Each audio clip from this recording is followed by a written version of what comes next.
We're super excited to have Bryan Hoeing on here, a pitcher in the Miami Marlins organization. Bryan, how's it going, man? Good. How you guys? I'm doing Doing well, good. doing well.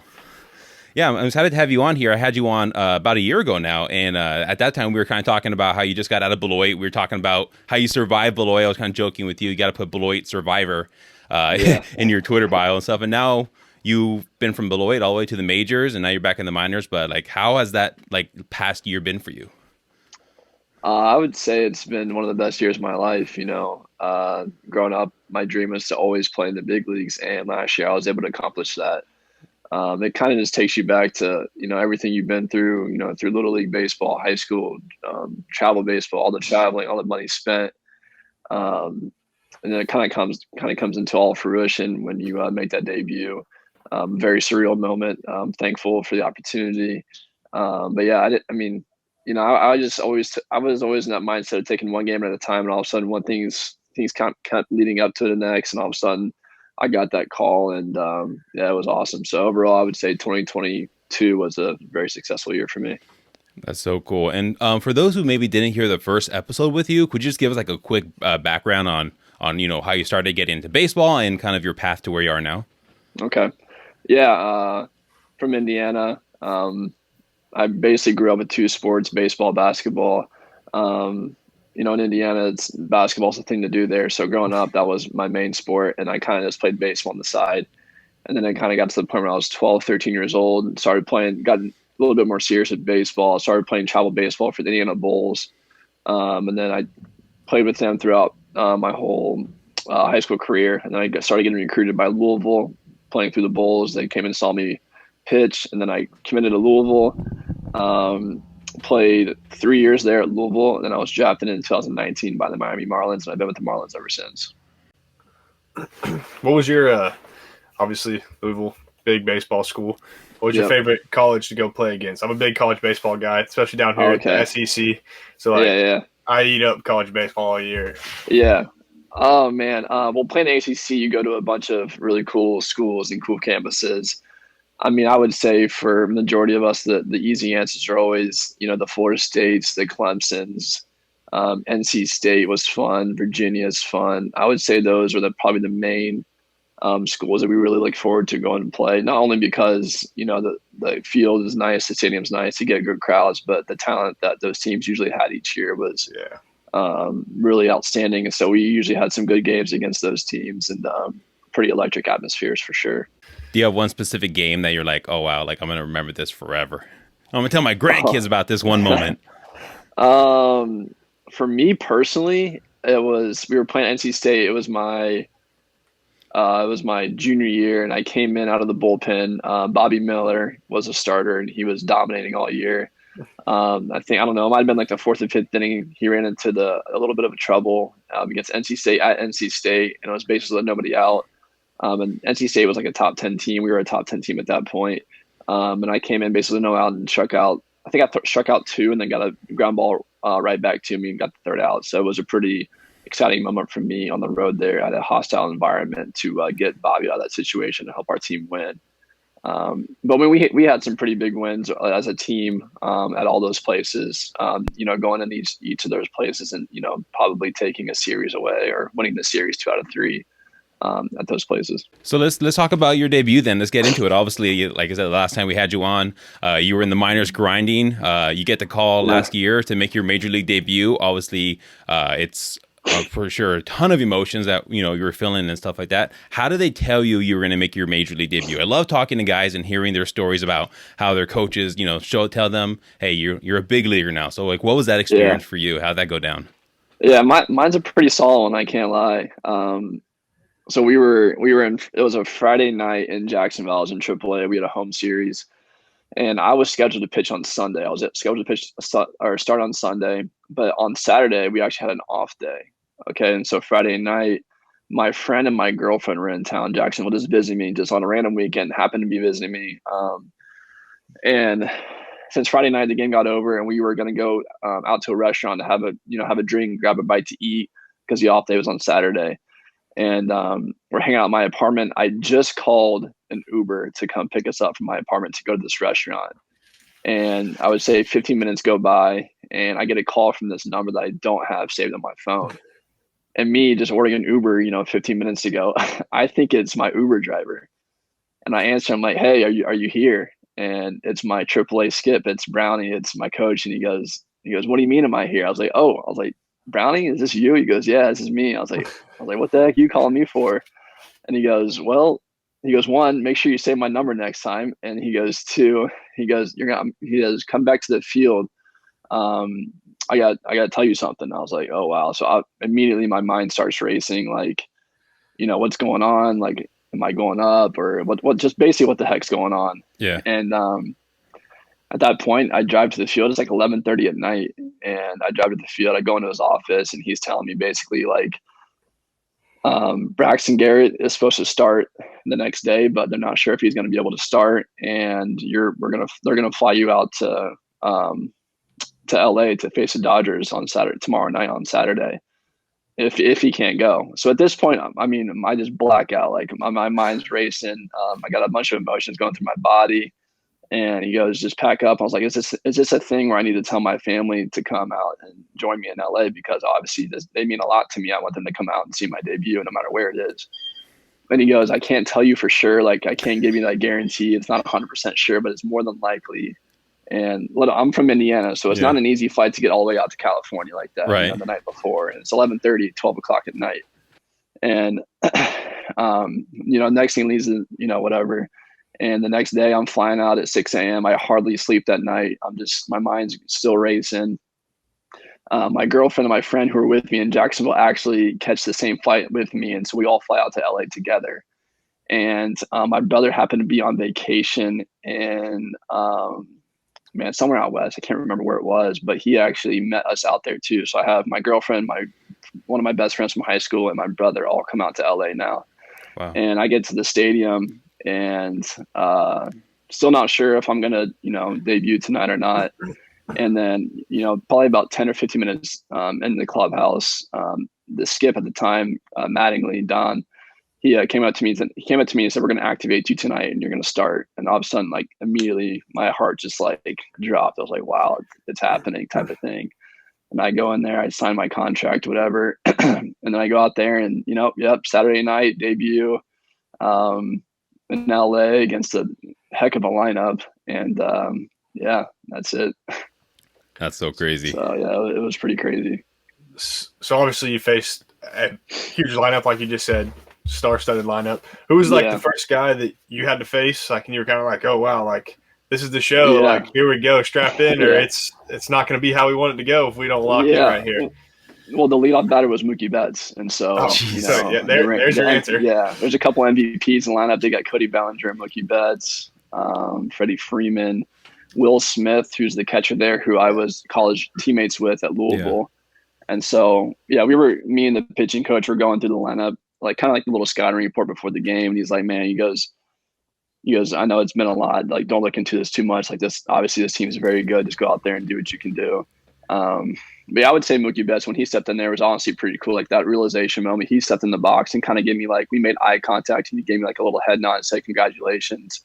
Same thing with Freddie Freeman. He did the same thing to me. So that was a really cool moment to have two of those guys who were, two of the faces of MLB baseball to look at me and say congratulations to a guy who they have no idea who I am, but they took the time right before they're at bat to say congrats. They recognize the grind, man. Yeah. I heard Dodger Stadium is just like an absolute awesome place to play at. The stadium's cool. It's like a party there. Like all those the celebrities and all that kind of stuff. Like, what was that whole environment like? Just pitching in front of on a Saturday night, like all these people. Yeah. Well, it was a packed night for sure, and it was loud because I gave up a couple home runs, so I was able to hear how loud it got there. But yeah, man, it's just when you're at that stadium, it's in LA, it's Dodgers, they're famous there, and it's like it's very showy, like everything that they do, the music, the fans, like the way they go about running onto the field, off the field, everything about them is just very show. And it's cool. It's honestly cool to watch. But yeah, man, they have these huge speakers out in center field that when I gave up two of those home runs, with the crowd yelling too, it was like I can barely even hear myself think right now. It's so loud. So yeah, the atmosphere definitely did not disappoint. when we talk about the show, what was that moment for you, like the off the field moment where you're like, all right, I'm in the show now. I'm not in Beloit anymore. I'm not grinding in the minors. Like, this is the show life. I would say for me, the first moment where I felt like I was in the actual show was the first flight. You know, it's you don't have to go through commercial flight in AAA anymore. You're just, the bus is driving up to the runway at a private, you know, airport, and you're just walking on the flight, this huge flight, and it's just for the Marlins staff and the Marlins players. Any food you want, any drink you want. It's a really cool situation that they have up there, and it's just like, you know, wow, yeah, this is pretty nice. I'm not gonna lie. But you don't ever want to take it for granted, because obviously, like, you know, I'm down in the minor leagues right now. It's like you get a taste of it up there, and it's like, man, I want to get back up there and, you know, have that experience again. Well, speaking of road trips, it's kind of going to be a question I ask everybody now, I guess, because I asked it the last one we did. It's kind of off the wall. So, like, let's say you got a long road trip ahead. You know it's coming up. You're going across country. It's going to be a long travel day. You may have a off day the next day. It's that long. You stop at a gas station. What are some gas station essentials that you must have on that plane? Yeah. I'm going to say the first question, or the first answer to that question, is the best spot for gas station snacks is Buc-ee's. I don't know if you guys have ever been to a Buc-ee's, but Buc-ee's, there's actually one that's on the way to, so when we leave Jacksonville, there's a Buc-ee's that usually is on the way to all the places we go to. So our skip loves to stop at Buc-ee's, and us players love it too. So it's a very good situation. But man, so if I'm in Buc-ee's, I'm going with the brisket sandwich for sure. Like, they're known for the brisket sandwiches. But as far as snacks go, I might get a little bit of hate for this, but my favorite snack is actually Bugles, especially like specifically cheddar cheese Bugles. Yeah, I can smack those like it's my job. And anything like, I don't know, like combos is also a good one for me. Oh yeah. I need a big old water. I'm a huge water guy. To be honest, I don't try to go too crazy. I know, because I have a sweet tooth, so if I get too many things, I will legit eat everything that I get, and I don't need that happening. So I try to limit myself. So combos, Bugles, Chex Mix is a huge one for me. So I would say those are my main three. Gotcha. And honestly, my thing is a hot take, but I think the brisket sandwich at Buc-ee's is not what it's made out to be. Oh, you think it's overrated? I think it's way overrated. I will say the pulled pork is up there with the brisket sandwich. I flip off from the pulled pork and the brisket sandwich, but yeah, I mean, I had to try the brisket sandwich because that's what I'm known for. So got to. Yeah. I don't think they got one of those here in Wisconsin, but I've had one when I went to Florida, and also I think Texas has. I would definitely say they're like more popular down south. Hopefully they make their way up towards the north a little bit more, because they're great. They're a great place to be. Yeah. Speaking of like traveling on the plane and that show life, who was like the guy in the Marlins organization when you were there, who kind of like set the tone, controlled the music, maybe was like, you know, the guy setting the tone in the locker room? Who was that guy? Yeah, I would say Miguel Rojas was. Okay.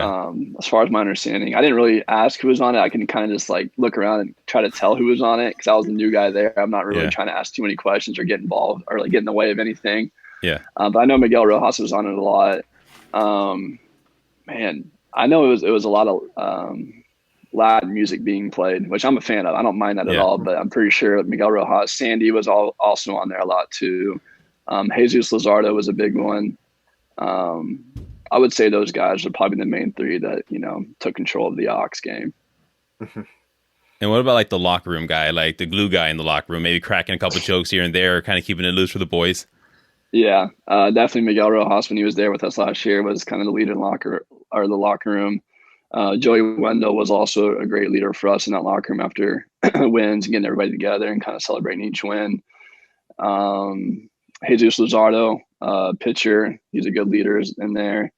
And then you look up to guys like, you know, Garrett Cooper, Jacob Stallings. I mean, I'm probably missing a couple guys, but, you know, all those guys that have been there for a little bit, you respect that they've been there in the show that long. And they do a great job of making the young guys, the new guys, the rookies like me, feel comfortable and good about being up there. So speaking of like being on the plane and stuff, again, like I love talking about the show travel because it's fascinating to me. I'll never experience it. Me and Lane will never experience this, but I've talked to different guys on different teams and organizations and stuff, and like they'll have like card games on the plane. And like they'll be gambling with huge amounts of money. Like, did you ever partake in that, or like what did you do when you're on the plane?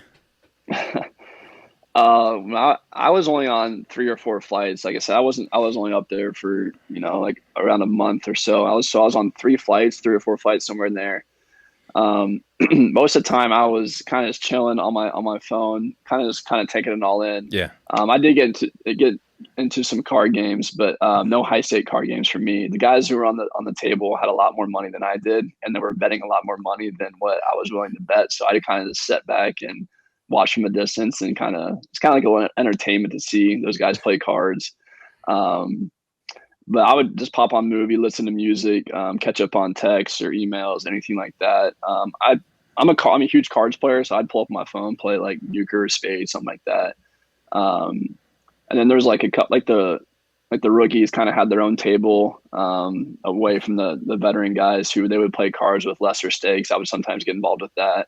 But as far as like the high end table, I never sat down on that table, and probably a good thing because I could have lost more money than I'd like. Now I know you said you're on a couple flights, but I know rookies they go to Starbucks, whatever. You see the videos on social media, them send them for coffee runs. Did you have to do anything crazy like that? To be honest, no, I didn't. No.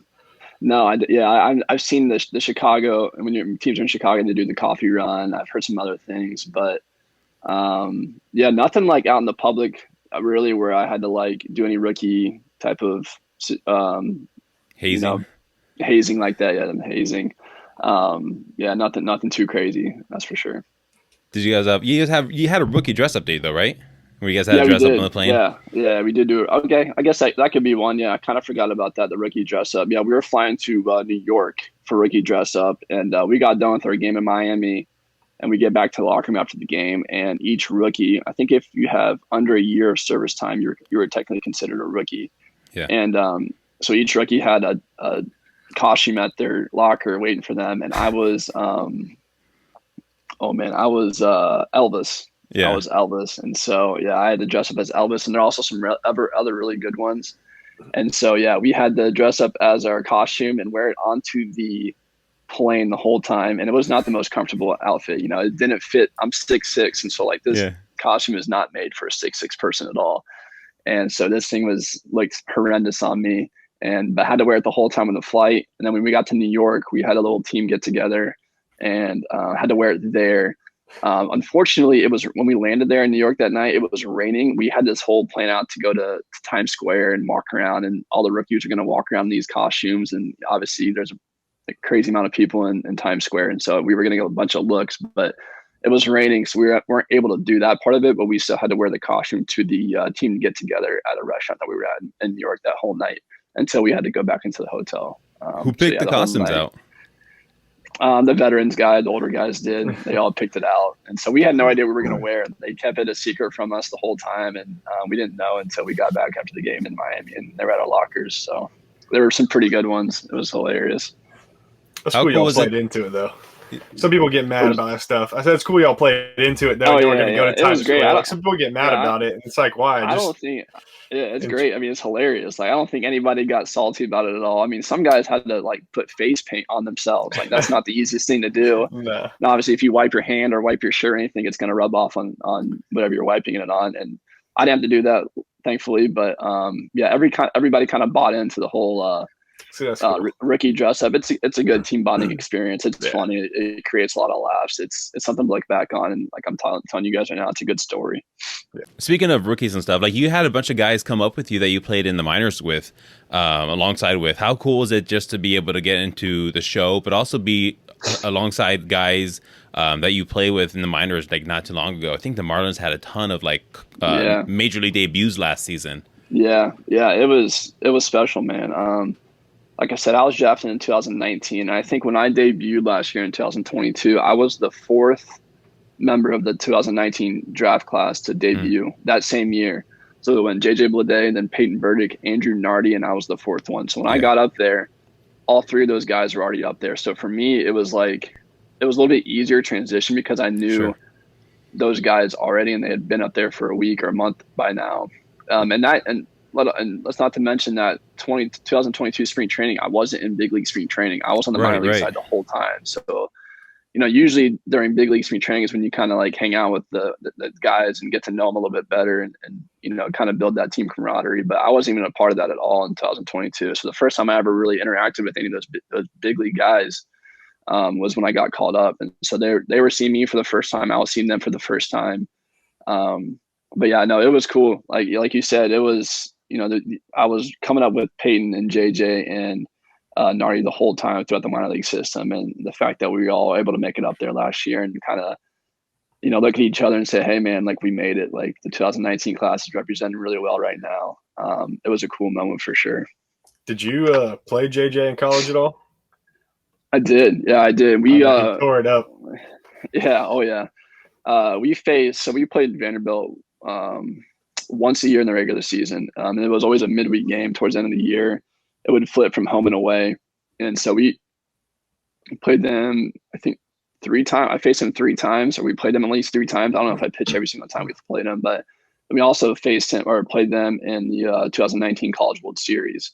And so we played Vanderbilt in the 2019 World Series, and I pitched. Actually, I remember the at-bat against JJ. I walked him on a 3-2 count. He had a really good take. And then it was pretty cool to see him as my teammate because he's not anymore, but he got traded. But when he was on the Marlins, I was with the Marlins. It was pretty cool to have him as my teammate because he's a heck of a player. All right, so I got to ask this because it's an iconic video when y'all played Vanderbilt. Was that the same? Were you on the same team as Luke Smith? Yeah. When he made the whole video and the World Series? Yeah. Yep, I was on that team. What was the dugout's reaction when that was going on? Was that everybody kind of like that, like just fired up in the moment? I mean, you're in the biggest stage in college baseball, like whatever you call it disrespect, you can be soft about it, but it was just tempers were there, that everybody was into it. It was fun. Like I thought it was cool. Yeah, like obviously it got blown up on social media. That's just the world we live in today. But I mean, you see that type of stuff throughout the whole season. Like it's just the public gets more involved when it's the World Series and it's a high stakes game, like you said. But like during the whole season, like I mean, there's definitely some chirps going on between the dugouts. I don't know if it's to that extent, but like enough to where it's like you're showing emotion. Like it's it's kind of like you're just competing out there. We want to win. I thought it was awesome. It was cool. No, it definitely fired us up. It fired them up, and it got kind of like the college baseball, I don't know, game more on the scene. Like fans saw that and they're like, all right, let's start watching and see what these guys are doing because it's obviously intense. Yeah, everybody plays with their heart every game in college. That's why I'm locked into it all the time because of that. It was cool. Like when Luke did that, it fired us up. And like you said, it was if we had they beat us to go to the final series, so there was only 3 teams left: us, Vanderbilt, and Michigan. Yep. And so we were trying to get to the final game against Michigan, and it was like you said, emotion got the best of us. It was late in the game. But I think overall, like it's kind of blown off now. But in the moment, it was definitely intense. Yeah, that's so cool. Who was the first strikeout? Do you remember your first strikeout? I do remember my first strikeout. It was Max Muncy on a slider. And so I would say that's a pretty good guy to have my first big league strikeout on. He's a heck of a hitter. But yeah, he was my first strikeout, and I was able to keep that ball, and also able to keep the first pitch of the game ball as well. So I have those 2 balls with me at my house back home. So obviously you face the Dodgers and stuff, but like who has been your toughest at bat? Like somebody you're like, man, like that dude, I just cannot get him out. Man, like I said, I didn't face too many teams up there, but from the guys I did, I faced the Dodgers twice, believe it or not. Like, so we played in LA. I debuted, and then that next home series was against the Dodgers. We played in LA against the Dodgers, and then had a series against Oakland, and we flew back to Miami, and that first home series was against the Dodgers. So we faced Dodgers twice within like a span of 7 to 8 days, and I would say Freddie Freeman, to be honest. He's just a veteran hitter. He's smart. His hands, he knows what he was looking for. I would throw some good pitches. He was hitting them around anywhere. He would take me opposite field, pull me up the middle. I would say he was the first guy. Also, Will Smith. He has a home run and a double against me. My college teammate. He is a really good hitter as well. So I would say those 2 guys are, from what I've experienced so far, the best hitters I've faced, or the hardest outs for me personally. Is there a guy in the league? Obviously, you'll get obviously you're going back up there. We're going to speak that into existence. Oh, Is there a yeah. guy, like a bucket list guy you want to face? Like, regardless what happens, is there like one guy in the league, like, this is one that I've been thinking about since I realized I could make it at this level? Yeah, man. Honestly, I'd be excited to face anybody, but I mean, I'm gonna go with the obvious answer, which is probably be Mike Trout. Yeah. Just because he's been dominating the league and the top hitter for, I don't know, the last 8 years or so, I'd say. Just a dude who I'd love to face and compete against. Yeah. Being with the Marlins, even though you weren't there for too long, like who was like maybe like how who was the coolest person to watch? Because obviously you got Sandy there, a ton of cool pitchers. You're sitting in the bullpen. Like who was one guy you just love to watch and like wow, like that guy just absolutely just dominates. Yeah, Sandy Alcantara for sure. I mean, it was his Cy Young year, so I was able to be up there and see his routine and what he does throughout the week and how he prepares for each start. And it's honestly remarkable. The hard work that he puts in. It's not, obviously he goes out there and people watch him every fifth day, go out there and throw 98 to 100 and everything's for a strike. But it's what he does in between the starts that's really impressive is the way he works in the weight room. He's in there, man, when he goes and lifts, he's in there for like hour and a half easily. Like it just not taking his time, but like he's focused. Yeah. He's dialed in. Like he doesn't want any distractions. He's laser focused. And then obviously you get to sit there and watch his bullpens in between starts and he's hitting every spot, working on things. And it's just like the preparation you see with a guy like that, who was the best pitcher in the league last year. Sure. It was really cool to see him be a little piece of that process. I was able to see a little bit of that. And obviously, I think a rising star for us is Jesus Luzardo. Seeing him grind through and watching his starts was pretty remarkable as well. What he's able to do, and from the left side, throwing high 90s, changeup, slider, curveball, it's pretty cool. So the pitching staff up there has a lot of good guys, a lot of studs, and I was able to be up there and kind of to learn from them and watch what they're able to do and apply it to my game to make myself better. Was there something specifically that you saw from either Sandy or Jesus or maybe another veteran up there where you're like, okay, I'm definitely going to be able to implement that, whether it's the preparation, the workouts, like the studying of batters, whatever it may be? Is there something that you picked up while you were there, like, all right, this is going to definitely help me moving forward? I would say, just like the weight room I said, like, how they get after in the weight room. But also along with that would be their catch play. Their catch play is intent. They're not just out there throwing just to throw. They're always working on something in catch play, whether it's hitting a spot, working on a pitch, staying back mechanically, anything like that. They're always working on something. They're not just out there kind of goofing around or taking it lightly. Like that's a time to get better, because if you get better during catch play, then obviously it's going to help you. You would like to think it helps you during the game. So I would just say the fine details during catch play, stay focused during catch play. Don't go out there and kind of be, lazy with it or anything like that. Take it serious, because that's where you can make strides is during catch play. Obviously, still you're playing in Florida, Miami.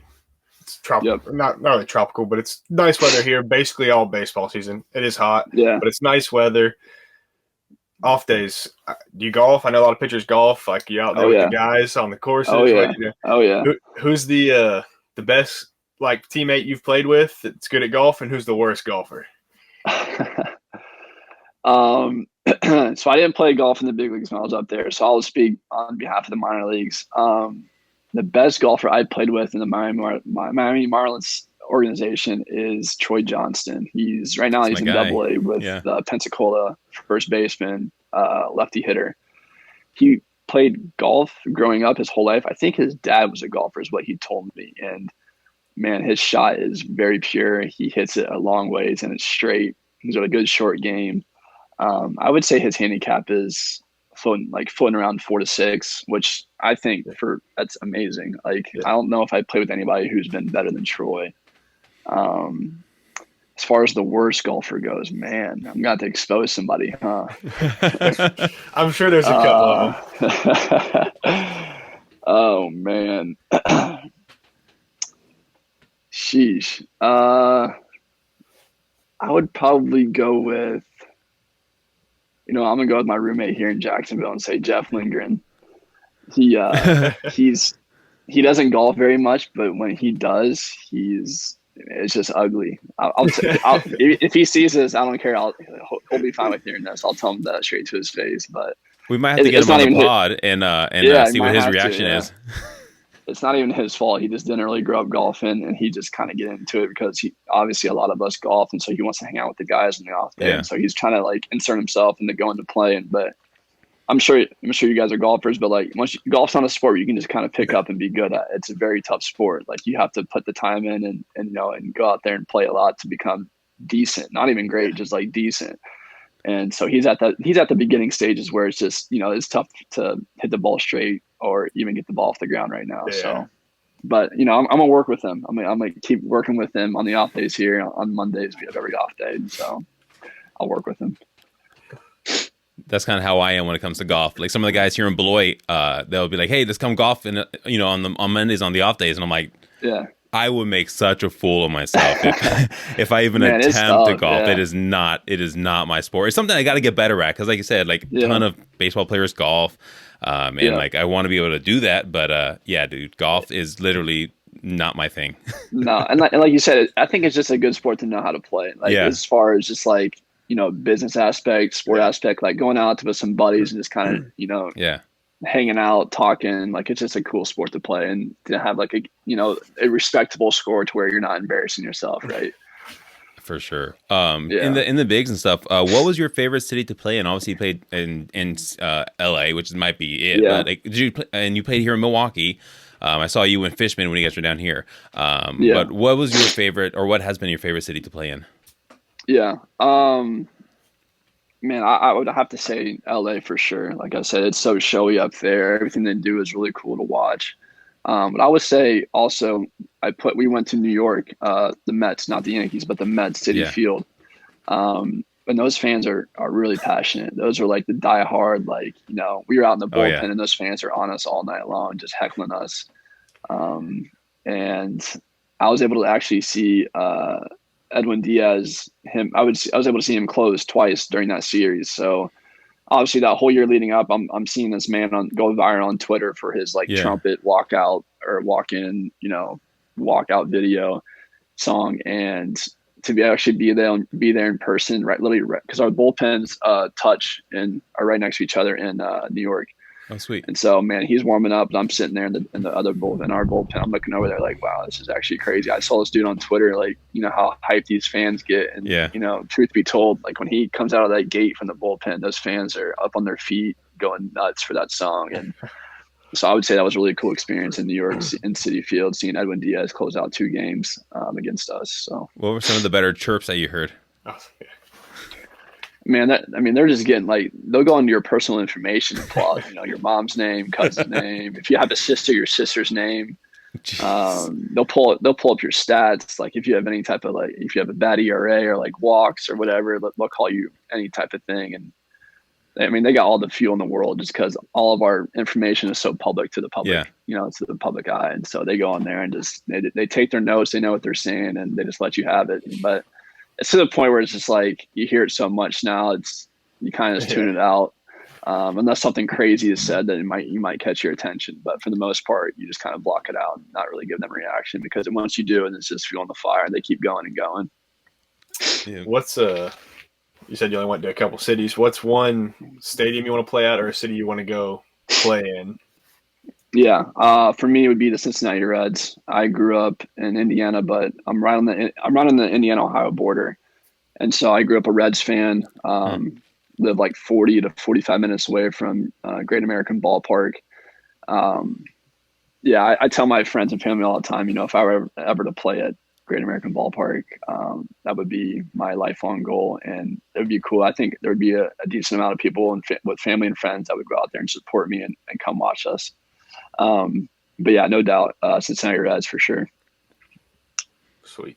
Was there somebody specifically a pitcher that you kind of modeled your game after in high school? I mean, I know you said you were a basketball player, and I think you were being a little humble with that, Bryan, because I think you had scholarship offers for basketball too, didn't you? Yeah, I did. I had a couple. A couple Big Ten schools. Butler was in there as well. So yeah, like I said, I might have been humble, but I definitely am not shy of admitting that I was a huge basketball fan and player growing up. But was there any baseball player that you or pitcher that you maybe modeled your game after, or was somebody you like to watch? Um, yeah, I don't know about modeling my game after, but as far as like enjoying watching growing up, I would Hmm. say Jacob deGrom or like a Max Scherzer, um, guys like that, righty starters who are able to go through lineup multiple times with, Yeah. a 4 or 5 pitch mix, just make hitters look, sometimes silly, sometimes. Just watching those guys grow up and, appreciating what they're doing. Because now that I'm, been to the big leagues and, here in professional baseball, I realize how hard it is to actually face these guys. Like hitting's hard, don't get me wrong, but they're still really good at times too. And the fact that they're able to go out there year after year for 10 plus years and dominate, it's something very fascinating, and they're still doing it. And so I would say those guys, Garrett Cole, just any type of like, power righty, I really enjoyed watching growing up. So obviously, you're saying the longevity and hitting still hard, but pitching's also hard. Was there a big adjustment or a certain adjustment you had to make from facing minor league hitting to major league hitting, or was it kind of just like, all right, these guys down here, they're still top of the line baseball players. Now we're just playing with the top of the line. Like they're all still Yeah. good, but was there like an adjustment you had to figure out or make, or something you realized that was kind of like, this is what we got to do to be Yeah. successful here? Yeah. I would say just with those guys up there, their experience mixed with their talent can be a tough combo sometimes because they're Yeah. smart. They know what they do. They know what their strengths are, and they know what my strength is too. Yeah. And so I think for them, those good hitters, they're looking in one spot. And up in the big leagues, you make a mistake more times than not, then they're gonna hit the balls hard somewhere. They're gonna do damage. Whereas like in the minor leagues, you might get away with that more often than you do in the big leagues. If I miss my spot, in the minor leagues, they're still gonna do damage, but maybe not as much they would do in the big leagues, if that makes Yeah. sense. Yeah. But I would say also with those big league hitters, they're prepared. I would say that they're watching video, they're studying me. Shoot, they may know me better than I know myself before I even go start. They probably watch me throw, a sinker in 100 times or a slider Yeah. away 100 times. They know what that looks like. And so before they even step into the box for the first time, it's like they've already faced me, 50 to 100 Yeah. times. So it's like they're not seeing me actually for the first time because they've been watching video and film and studying me and knowing my tendencies. The heat maps where I like to throw the pitch in certain counts and whatnot. And so I would just say the preparations that those guys do, and they're already good hitters that they are. And so it just makes it tough sometimes. Yeah, I got you. Yeah. Baseball. Oh, sorry, go ahead. No, you're good. Oh, I was gonna say baseball is like an up and down sport. Obviously, the mental side is a huge thing when you're a baseball player. Any advice for like younger athletes or even baseball or not, but just on the mental side of baseball and how to deal with that? Yeah. Like you said, I mean, baseball is a mental game. It's a game of failure. As a hitter, if you fail 7 out of 10 times, you're considered a Hall of Famer. Pitching, you're going to give up hits, you're going to give up runs, you're going to have bad outings. I would say, for me, what changed me is my advice for people who are coming up would be to start writing down thoughts, feelings in like a notebook or a journal, so that when things are going well, you're able to look back, or when things are going bad, you're able to look back and see what you're writing down, what you were thinking when things were going well, or vice versa. It goes both ways. Because like I said, it's mental. It can beat you down. Some days you feel like nothing's going your way, and obviously some days it feels like everything's going your way. It's a roller coaster. But I also would say don't get too high and also don't get too low. Like, for a pitcher, like if you have a great outing, good, cool, who cares? Like, fine. But also if you have a bad outing, good, cool, who cares? Like, don't look into it too much either way. Like, because you're gonna pitch in 5 days or in 4 days, whenever that may be. You can't, live off that past outing too long and let that affect the next outing, whether that be good or bad. And also, and that goes also with having like a short-term memory. If you have a bad outing, don't dwell on that too long, because you're about to pitch again in 3 or 4 days. Because if you're still thinking about that last outing, then obviously it's going to affect the way you pitch in the next outing. But yeah, I would say a big thing for me would be the notebook too, though. Just writing down thoughts, feelings, listen to a podcast that might talk about mental health, mental awareness, and all that. When did you start journaling? I started journaling in 2021, actually, when I was in Beloit.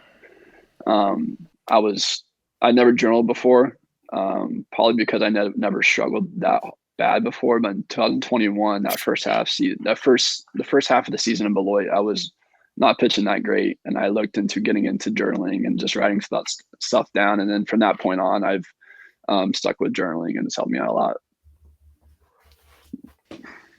Lane, anything else you want to ask before we wrap this up? No, actually, I got more into college baseball than I thought I would, so that was the cool part of this for me. I love to hear about college baseball fans. It's awesome. Who's your team? I mean, I'm down here in Florida. I've been here, so the Gators. But honestly, gotcha. I mean, like I've been up to Vandy for games. I want to get to Ole Miss. So like I say, I'm a Florida fan for football. Like there's nobody else. I don't care. It's Florida or nothing. Yeah. Like baseball is kind of like I like seeing Ole Miss. I like seeing Vandy. I like seeing Florida. I like seeing North Carolina, Louisville. Absolutely. All the teams that are like really just good. I like watching. Yeah. My thing about college baseball is, those when I was there, the guys who are still there, everybody is so passionate about winning. The main goal there is winning. It's not about individual stats. It's literally about just how you can win. Yeah. And all the stuff you go through in the fall, like the early morning workouts, the scrimmages in the fall, like the Omaha challenges you do that are brutal. Like all like the team bonding stuff that builds you as a team, and and all this team bonding stuff. And then you finally go in the spring and you play the season with your brothers who you've done literally everything with, gone to class, workouts, early mornings, everything with. And now you're on the field with them at the same time trying to win. It's really cool. And like you said, it's just a bunch of kids just who are passionate and want to win. Obviously, sometimes that brings out a lot of emotion. For sure. Well, hopefully, Bryan, we see you in the majors again. I mean, like you were here in Milwaukee. I don't know when the Marlins play here again in Milwaukee or even Chicago, not too far from me. But man, I'll be there for sure. All right. Yeah, I'm not sure. I haven't looked at their schedule in depth too much, but I do know for a fact they do go back up there to both to Chicago and Milwaukee at some point. So hopefully, I'm up there by then. That'd be awesome. Yeah, absolutely. And we're gonna have to get your roommate on. We'll have to get him on. You let him know that Jeff Lindgren, right? Yeah. You can let him know that he can expect a DM from me. All right, sounds good. Yeah, to rebuttal your golf take there about him. Yeah, he's got to back himself up. Whatever he can find to back himself up. I'm not sure if he has much to back up though, so we'll see. I'll have to find. We'll ask him to give us some dirt on you then, since you That's fair. Let us know he's in It's a two-way street. Absolutely. Well, hey Bryan, I want to thank you again for coming on, man. It was always good talking to you. I always follow your career ever since we had you on last time. Yeah. And hopefully we'll see you back in the. Oh yeah, for sure. And hopefully we'll see you back in the bigs, man. Yeah, that's the goal, man. Thanks for having me on, guys. It was an absolute pleasure. It's always